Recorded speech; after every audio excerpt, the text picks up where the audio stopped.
welcome to my channel. My name is Sharon, and this is a channel that is dedicated to all things related to narcissism. Recovery from narcissistic abuse sucks. It's so painful, it's so difficult, it's traumatizing, you're reliving stuff. It is not something I relish at all. And there's different ways that people recover. Joe, for example, my fiance, he deep dives into his own brain and wants to explore every single little nook and cranny.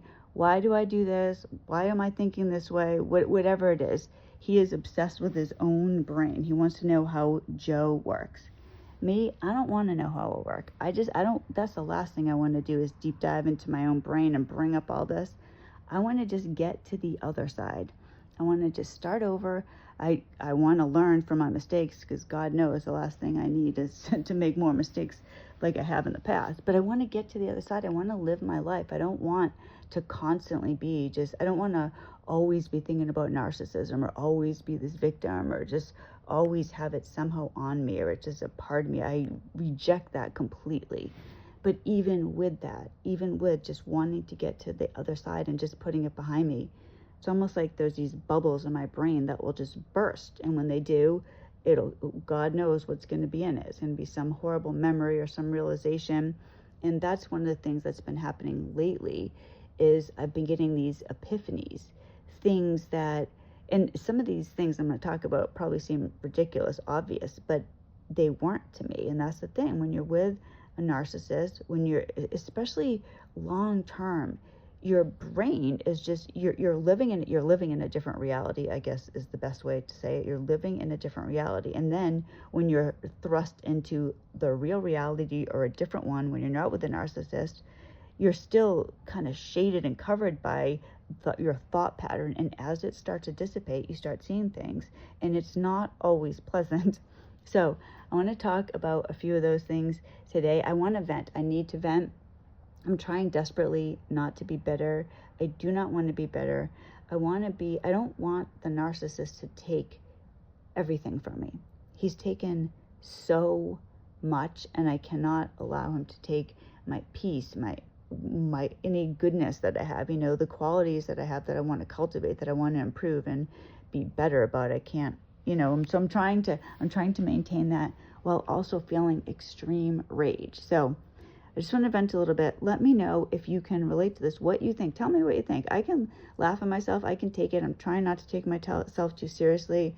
I just want to get these off my chest, because I am just incredulous now that the shield is off my face. Now that I can see clearly, some of these things are ridiculous.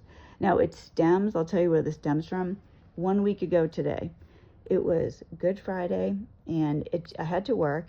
And it seemed that everything that could go wrong before I had to leave the house to get to work could go wrong. It was literally one thing after the other. My cat, who, thank God, he's doing so much better, you guys. He has diabetes, and he had this cyst on his stomach that were draining. I drained it. I drained it with my daughter, and it wrapped up. Everything was going great, and then we had a mishap. So everything is good now, but it was unexpected. So that happened. So I was dealing with that. Then it had snowed, and so the driveway was covered in snow. I was already running late, and I go outside, and what do I see? I see the guy across the street snow blowing his driveway.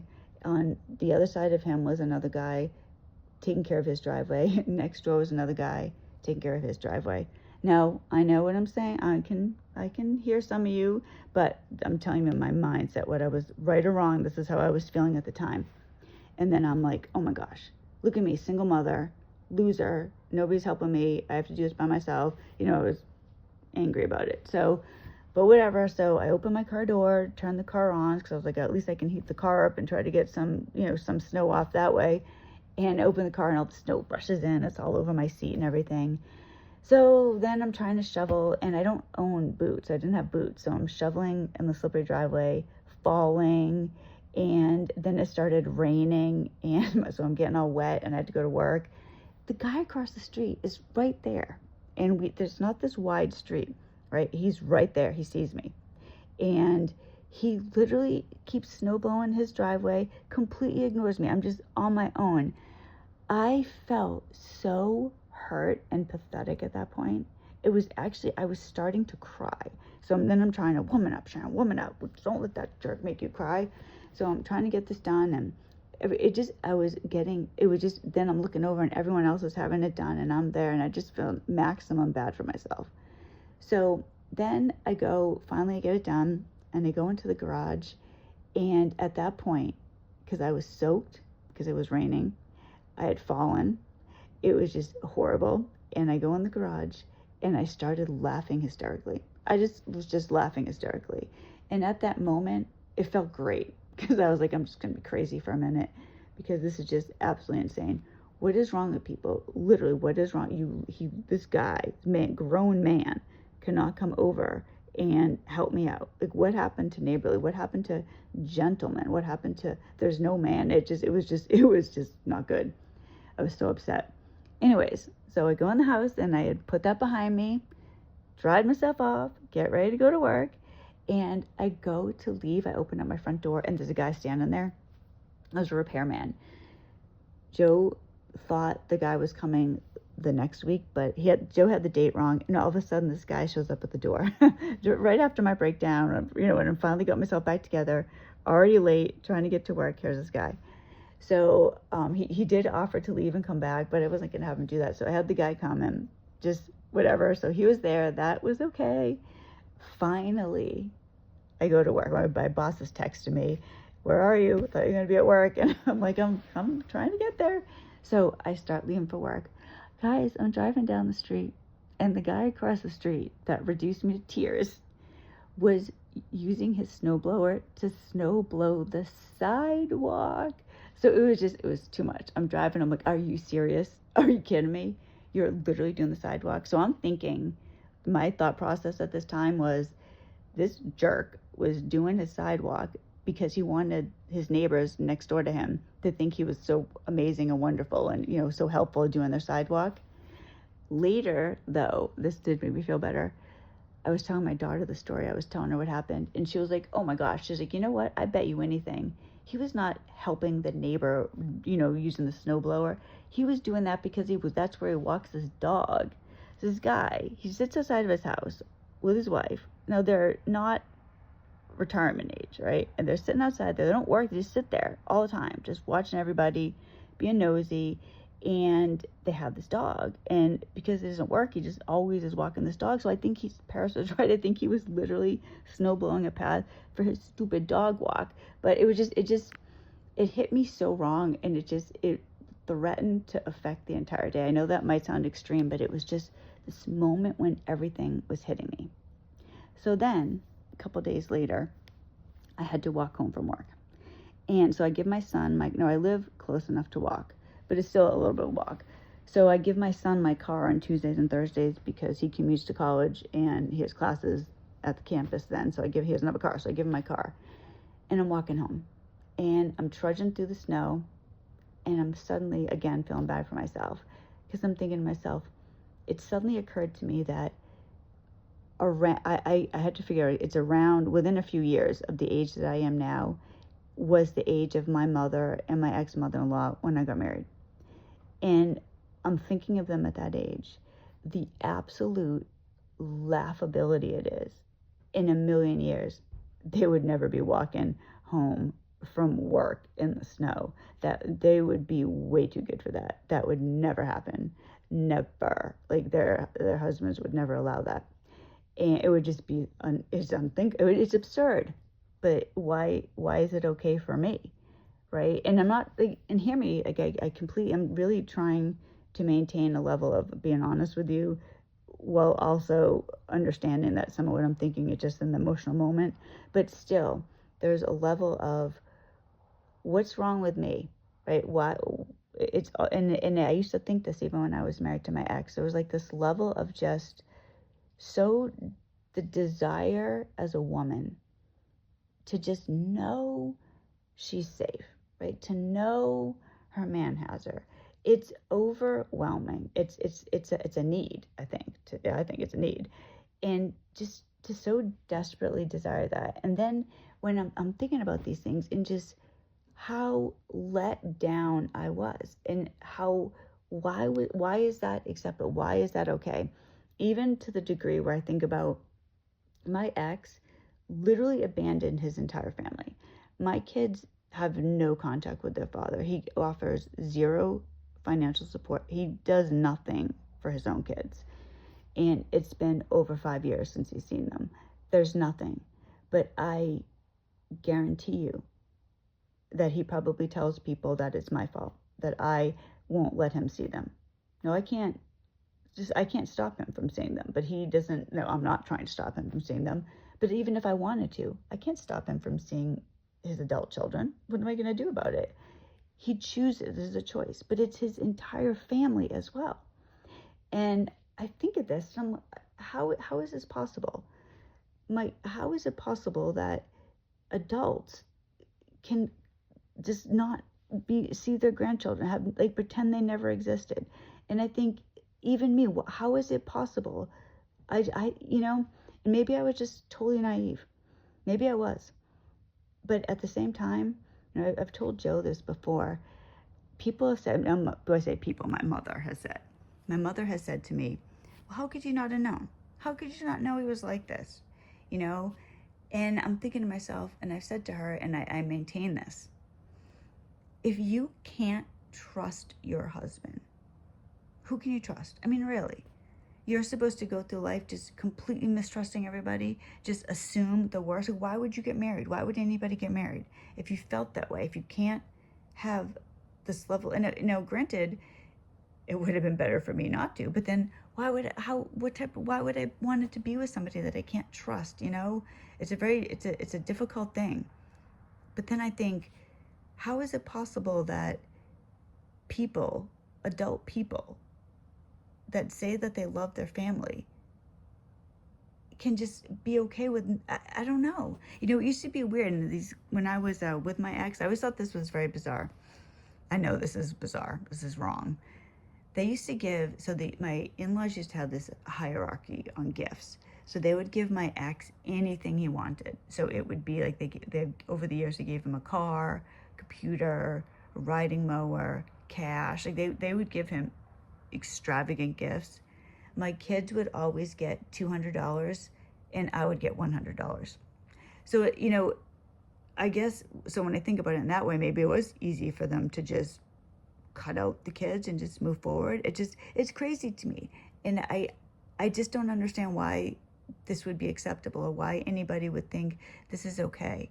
Why there's no coming together of the family. And I guess I can answer my own questions, because there is no family. This is what the narcissist is. It was all a lie, an illusion. I thought I was in a family. So I believed I was safe in a family. I believed that, but I never was. And my kids also somehow are tainted because of me, which is just a great feeling. So apparently I'm just so horrible. I don't know. It's just, I don't understand. I guess I don't understand how it is when I see these families that have so much love and support. And I wish I had that. I want to try to give that to my own kids, but I worry about that because there's no family. It's me. It is me. That's it. They have cousins they haven't seen in years. Nobody sees each other. Everybody's disjointed and distracted. And I'm trying to bring a family together as a person of one. I think about when my kids get married. And I want them to have happy, wonderful lives. Don't get me wrong. But is it going to be just me and Joe sitting there on that side? And their friends, they have no family. It's just us. They only have a mother. I don't know. It's just so pathetic. And I think about these things, and apparently people can exist and move forward, and there's no responsibility, and I don't know. And that brings me on to the next one, the financial devastation. Again, thinking about these things, and the laws are always 50-50, everything. But what about the reality of that? What about somebody like me? My ex charged $100,000 by himself. My name wasn't even on the credit cards. And I had to pay him $50,000 when we got divorced. What's up with that? And my ex is good with that. He's good taking that. He's taking that as a lie, knowing it's going to hurt his kids. I'm the one that pays 100% of everything. And I didn't work for 20 years. I lost all that career time. I was supporting him, taking care of things so he could advance his career. He didn't have to worry about anything. When the kids were sick, he wasn't taking days off work. He didn't do anything. You know, when it was time to celebrate birthdays, do the holidays, visit family, anything. He didn't do any doctors, nothing. He literally just went to work. And even that, you know, it was, I'm offered no protection. What I do is just apparently charity work, and he could just take everything and take more from me. And it's okay if the kids and I are left destitute. I mean, we're talking about a man who comes from very wealthy families. I guarantee you his father has passed on. His mother isn't worried about money. She was taken care of. But me, the other Mrs. So-and-so in the family, no, not me. I'm just stuck on my own. You know, it sucks. And the third one I'm going to talk about, lying to the police. You know, some of you know the story. My ex, towards the end, the last day we were together, he lied to the police. We got into an argument. I called the police, wanting him to leave. He told the police that he hurt himself, and he told the police I did it. He was lying. He knew he was lying. Everyone knew he was lying. The point in this, he knew he was lying. And just the thought of, here's a grown man, supposed to be the protector of the family, and he is willing to let his innocent wife go to jail for him. And that's okay. You know, that's acceptable. And that same night, his parents, you know, he calls his parents, the ones who abandoned my family, my children, me, and complained and cried to them, and they put him up at a luxury hotel. Well, I was there hyperventilating with the police rubbing my back and freaking out. You know, and then it's just so wrong, the things that happen. And then as I recover, and I'm trying to recover, and all these things hit you, and they hit me, and they're extremely painful. And then it makes me feel like, and then, you know, the thing with the neighbor, it just makes me feel like such a loser. You know, what is it? What is it, me? Was it just bad luck? Could it be? Is it one narcissist just connected to, I don't know, like I should say just one narcissist, because that is all that it takes. It's just a difficult thing. And, you know, this is some of the things that I'm trying to deal with. And let me know, can you relate to this? Am I just feeling bad for myself and I should just buck up and move on? I feel deeply that I should have been more protected by the men in my life. And it bothers me deeply that I wasn't, is what it is. And I'm trying to deal with it, because it is what it is. And what can I do? You know, I didn't have that. Some people do. Some people have that, you know, and I wish it was me, but what am I going to do about it, I guess? So thank you for listening. I appreciate it, you guys. I hope everybody has a great weekend. I will talk to you soon. And my daughter's going to be on the channel soon. She has a new book out, so look for that. I hope everyone has a great day. I'll talk to you later. Bye.